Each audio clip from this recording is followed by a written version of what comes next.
मायावती भी जिसके नाम से डरती है, वो चंद्रशेखर कैसे बना भीम आर्मी का रावण। योगी सरकार में उसके ऊपर रासुका लगाई गई, जेल भी भेजा गया, लेकिन रावण को जेल की सलाखें ज्यादा दिन तक नहीं कैद कर पाई।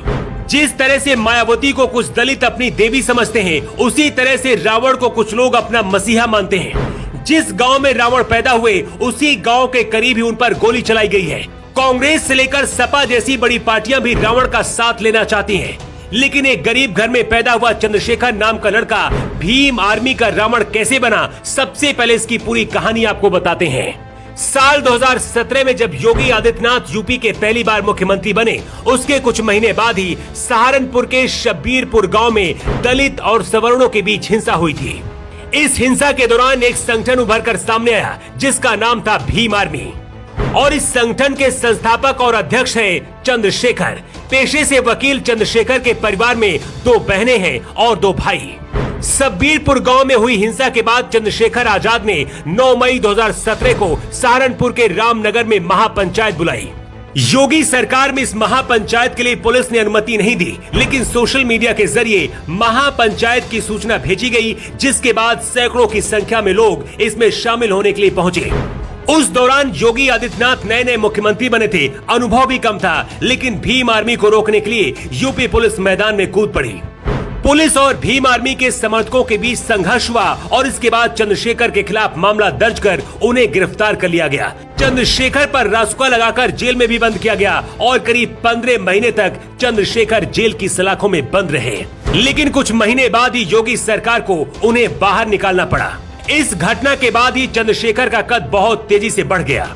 2022 के चुनाव में चंद्रशेखर आजाद योगी आदित्यनाथ के खिलाफ गोरखपुर से चुनाव लड़े, लेकिन योगी की आंधी में चंद्रशेखर की जमानत भी जब्त हो गई। चंद्रशेखर आजाद अपने नाम के आगे शौक से रावण लगाते हैं और उनके चाहने वाले इसे बहुत पसंद करते हैं। मायावती और चंद्रशेखर दोनों ही दलितों के नेता हैं। मायावती को चंद्रशेखर अपनी बुआ कहते हैं, लेकिन मायावती चंद्रशेखर से नफरत क्यों करती हैं, इसकी वजह भी बहुत खास है। सितंबर 2018 में चंद्रशेखर आजाद जब जेल से निकले थे, उस दौरान मीडिया से बात करते हुए कहा था, मायावती जी मेरे परिवार की सदस्य है, मेरी बुआ है, मैं उनका भतीजा हूँ, हमारा उनका पारिवारिक रिश्ता है। यहाँ तक कि चंद्रशेखर आजाद ने मायावती को प्रधानमंत्री बनाने का भी समर्थन किया। हालांकि इसके बाद मायावती ने प्रेस कॉन्फ्रेंस कर दी और उसके बाद रावण के दावों को खारिज कर दिया।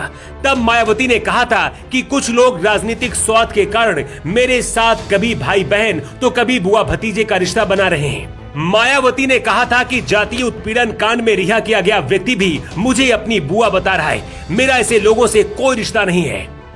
पश्चिमी यूपी में चंद्रशेखर उर्फ रावण का अच्छा खासा दबदबा माना जाता है। यही वजह है कि कांग्रेस से लेकर सपा प्रमुख अखिलेश यादव तक चंद्रशेखर को भाव देते हैं।